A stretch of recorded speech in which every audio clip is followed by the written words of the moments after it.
Hello everyone. சில நாட்களுக்கு முன்பு நான் ஒரு மாணவரிடமிருந்து பதில் பத்திரங்களை கேட்டேன் மற்றும் எனக்கு கிடைத்துவிட்டது. நான் லானர்ஸ் பதில் பத்திரம் உட்பட பல பதில் பத்திரங்களை முழுமையாக பகுப்பாய்வு செய்து உங்களுக்காக இங்கே சில விஷயங்களை கொண்டு வந்துள்ளேன். இது உங்கள் தேர்வில் மிகவும் உதவியாக இருக்கும். முதல்ல இந்த வீடியோவில் நம்ம சில பொதுவான விஷயங்களை பற்றி பேச போறோம். அவை உன் மனசுல இருக்க வேண்டும். நீங்கள் தேர்வு எழுத போகிறீர்கள் என்றால் உங்கள் பிராக்டிக்கல் மற்றும் தியரி பதில்களை எப்படி எழுத வேண்டும், ஸ்டெப் மார்க்கிங் உண்மையிலேயே கிடைக்கிறதா அல்லது நாம் கேட்கும் அவ்வளவு வதந்திகளா என்பதை பற்றி பேச போகிறோம். சில பாடங்களுக்கு நான் உங்களுக்கு குறிப்பிட்ட அறிவையும் வழங்கப் போகிறேன். குறிப்பாக கால், MSM மற்றும் மேனேஜ்மெண்ட் அக்கவுண்ட் ஆகியவற்றுடன் தொடர்புடையவை.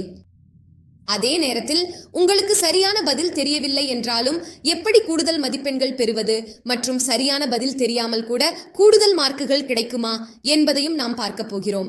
இந்த குறிப்பிட்ட வீடியோவில் நாம் பார்க்கலாம். ஆனால் ஒரு விஷயம் உறுதி செய்யுங்கள், நீங்கள் இந்த வீடியோவை முழுவதும் கடைசி வரை பார்த்து கொண்டு இருக்க வேண்டும். ஏனெனில் இந்த அனைத்து அறிவும் உங்கள் தேர்வுக்கு மிகவும் பயனுள்ளதாக இருக்கலாம். மற்றும் இந்த வீடியோவை கண்டிப்பாக லைக் செய்யுங்கள். அப்படி செய்தால் மற்ற அனைத்து மாணவர்களுக்கும் இந்த வீடியோ சென்றடையும். உங்களுக்காக இன்னும் ஒரு முக்கிய அறிவிப்பு உள்ளது.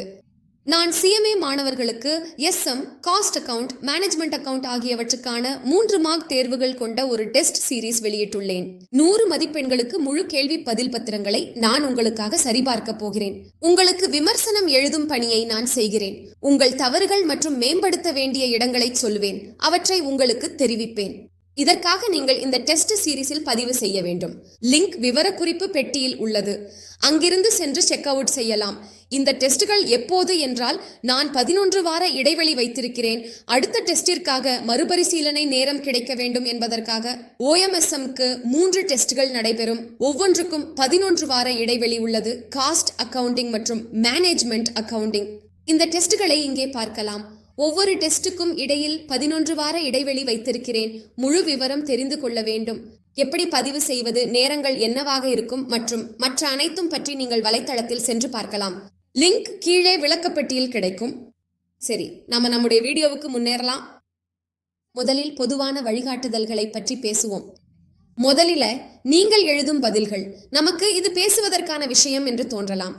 ஆனால் இது உண்மைதான். நீங்களே யோசித்து பாருங்கள். நீங்கள் ஒரு சரிபார்ப்பாளர் இருந்தால் உங்களுக்கு ஒரு பேப்பர் கிடைச்சது என்று நினைத்து பாருங்கள். அதில் முதல் பதில் மிகவும் நன்றாக எழுதப்பட்டுள்ளது. அதற்கு 7க்கு மேல் மதிப்பெண்கள் கிடைக்கும். அப்போது அந்த மாணவருக்கு நீங்கள் மென்மையாக ஆகிவிட மாட்டீர்களா? உங்களுக்கு தோன்றும் இல்லையா, இந்த மாணவர் நன்றாக படிக்கிறான், அடுத்த பதில்களும் நன்றாக எழுதுவான் என்று?